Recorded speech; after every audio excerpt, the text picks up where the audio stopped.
these jets, Gripens, with specific weapons, especially Meteors, missiles, and etc., which can destroy 200 kilometers plus.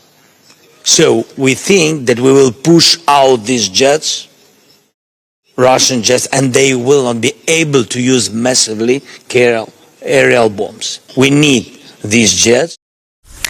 In a major defense deal with Ukraine, the Swedish government has greenlit Ukraine's procurement of 20 Gripen fighter jets, with Stockholm set to donate another 16 as part of the agreement. Something big just happened in Europe's air war story, and this time it is not about the F-16. It is about Sweden's Gripen. On May 28th, Swedish Prime Minister Ulf Kristersson stood beside Ukrainian President Volodymyr Zelensky in Uppsala and revealed a move that could quietly reshape Ukraine's future air force. Sweden plans to send 16 used Saab JAS-39 Gripen C/D fighter jets to Ukraine, with deliveries expected to begin in early 2027. But that is only the first layer of the story. The bigger twist is this: Ukraine does not just want temporary help. Kyiv has clearly chosen the Gripen as a long-term aircraft for its air force, and now it wants to buy up to 20 of the newest Gripen EF fighter jets. The funding could come from 2.5 billion euros under the European Union's Ukraine support loan mechanism. In simple words, Sweden is offering Ukraine a bridge from survival to modernization, older Gripens first, newer Gripens later. But why does this matter so much? Because the Gripen is not just another fighter jet. It was built for a dangerous kind of war, the kind where air bases can be attacked, runways can be damaged, and pilots may need to fly from short roads, hidden bases, and rough conditions. That is exactly why this aircraft fits Ukraine's battlefield reality. Ukraine has spent years fighting under constant Russian missile and drone pressure, and every aircraft it receives must do more than look powerful on paper. It must survive, move fast, strike hard, and return again. That is where the Gripen's reputation becomes important. It is designed to be flexible, easier to maintain than many heavier Western fighters, and able to operate from dispersed locations. For Ukraine, that could mean more than just new jets. It could mean a new way of fighting in the sky. Still, this deal is not happening overnight.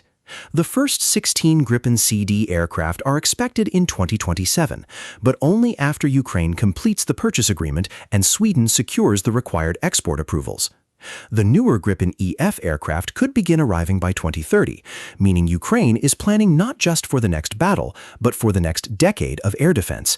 And that is what makes this announcement so important. It shows that Ukraine is no longer only asking for emergency support. It is building the foundation of a future air force, one that could be faster, more flexible, and more closely connected with European defense systems. For Russia, this message is uncomfortable. Sweden, once known for staying outside NATO for generations, is now becoming one of Ukraine's strongest military partners. And the aircraft being offered are not symbolic gifts. They are real combat platforms that can strengthen Ukraine's ability to defend its skies, intercept threats, and support future operations. The suspense now is simple. Can Ukraine receive, train, integrate, and operate these jets fast enough to change the balance before Russia adapts?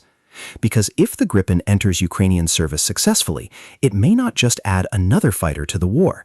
It may introduce a completely different air power model, smaller, smarter, harder to target, and built for survival. So the real story is not just that Sweden is sending jets. The real story is that Ukraine may be choosing the Gripen as one of the pillars of its future air force.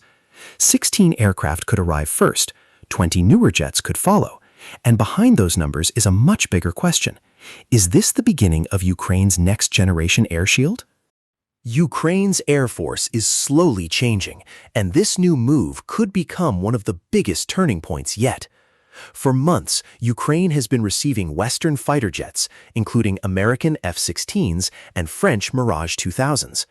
But even with these aircraft, Ukraine still does not have enough power in the sky to fully protect its cities, power stations, bridges, and military positions from Russia's daily missile and drone attacks. Every night, Ukraine faces waves of danger from above. Every day, the question remains the same. Can Ukraine get enough modern aircraft before it is too late? That is why Sweden's Gripen announcement has become so important. Standing beside Swedish Prime Minister Ulf Kristersson, Ukrainian President Volodymyr Zelensky called it a truly historic moment for both countries. And his words were not just diplomatic. This was not a small promise or symbolic support. Zelensky made it clear that Ukraine is talking about a full squadron of Gripen fighter jets. And for a country fighting for survival, that kind of support can change everything. But the most interesting part is this: Ukraine may not have to wait forever. Zelensky said Ukraine expects to receive the first capabilities within the next 10 months. That means the Gripen plan is already moving from discussion to preparation. Even more importantly, Ukrainian pilots have already started training for this aircraft. They are not beginning from zero. According to Zelensky, training missions started quite some time ago, and now Ukraine is working to expand that training by sending more pilots abroad and building stronger training infrastructure. This tells us one thing clearly: Ukraine is preparing for a new phase of the air war. The Gripen is not just another fighter jet on a list. It is a fighter built for speed, flexibility, and survival. And for Ukraine, fighting under constant missile and drone attacks, that matters a lot. These jets could help Ukraine defend its skies, respond faster, and build a stronger shield against Russia's daily attacks. But Sweden's support does not stop with aircraft. This Gripen announcement is part of Sweden's largest military aid package to Ukraine so far. The package also includes long-range strike capabilities, ammunition, electronic warfare systems, and support for defense innovation. In simple words, Sweden is not only giving Ukraine weapons, it is helping Ukraine build a smarter, stronger, and more dangerous defense system. Now the suspense is this: when the first Gripen capabilities arrive, how quickly can Ukraine turn them into real battlefield power? Because if Ukrainian pilots are already training, if Sweden is preparing the aircraft, and if more support is coming with long-range weapons and electronic warfare systems, then Russia may soon face a very different Ukraine in the sky. This is not just about more jets. This is about Ukraine building the future of its air force, one Gripen at a time. Ukraine's interest in the Gripen is not new, and now the story is becoming much bigger than just a few fighter jets. In 2025, Ukraine and Sweden signed a letter of intent that could one day open the door to a massive future deal involving between 100 and 150 Gripen aircraft. But Swedish officials have also warned that the newest Gripen E fighters will not arrive quickly. These jets could take years, and that is where the suspense begins. Ukraine is not only thinking about what it needs today, it is planning what its air force should look like for the next generation. For Ukrainian pilots, the Gripen is more than just another Western aircraft. It has almost become a dream machine. Ukrainian pilot Vadim Voroshilov, known by his call sign Karaya, once wrote on Instagram that the Jazz 39 is the only fighter jet in the world he would be willing to sell his soul for. He called it an ideal option for Ukraine. And when a combat pilot says something like that, it tells us one thing clearly: this aircraft has something Ukraine badly needs. So why does Ukraine want the Gripen so much? The answer is simple. The Saab Jazz 39 Gripen is a multi-role fighter jet. That means it can fight enemy aircraft in the sky, strike targets on the ground, and carry out reconnaissance missions. It is not built for only one job. It is built to do many jobs, and in a war like Ukraine's, that kind of flexibility can become a matter of survival. But the real power of the Gripen is not just in its weapons, it is in the way it was designed. During the Cold War, Sweden knew that if war ever came, Soviet missiles could destroy its big air bases. So Sweden built the Gripen for a very different kind of battlefield. This jet does not need a perfect, heavily prepared runway like many other Western fighters. It can take off from shorter runways, hidden roads, and even stretches of highway. And this is exactly why the Gripen fits Ukraine's war so well. Russia can target air bases with missiles and drones. It can damage runways. It can try to trap aircraft on the ground. But a fighter jet that can move, hide, and operate from unexpected places is much harder to destroy. For Ukraine, the Gripen is not just a fighter jet. It is a survival tool. It is a weapon designed for a country under constant attack. That is why this deal matters so much. If Ukraine one day builds a large Gripen fleet, it will not just be adding more aircraft. It will be building an air force that can fight from the shadows, move before the enemy strikes, and stay alive even when the battlefield is burning. The Gripen was designed for the fear of a Soviet attack. Now, decades later, it may finally face the kind of war it was born for, in Ukrainian hands. But the Gripen's real secret is not only how it flies, it is how quickly it can get back into the fight. Since World War II, the Swedish Air Force has trained for one dangerous possibility. What if big air bases are destroyed and fighter jets have to be maintained in the field? That is why Sweden built a system where even young conscript airmen could help service aircraft outside normal bases. Military expert Peter Layton explained that this makes the Gripen much easier to operate in wartime conditions. And for Ukraine, that matters deeply because this is not a normal war. This is a war where airfields can be hit at any moment. Now imagine this scene. A Gripen lands after a combat mission. The clock starts ticking.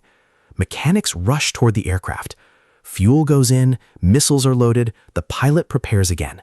And under ideal conditions, the jet can be refueled and rearmed in roughly 10 minutes.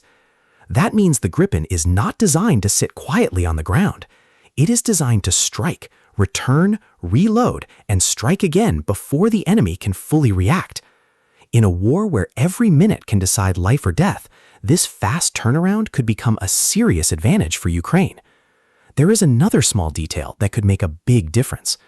Ukrainian pilot Vadim Vorshilo, known as Karaya, pointed out the Gripen's side-mounted air intakes. This may sound technical, but the meaning is simple.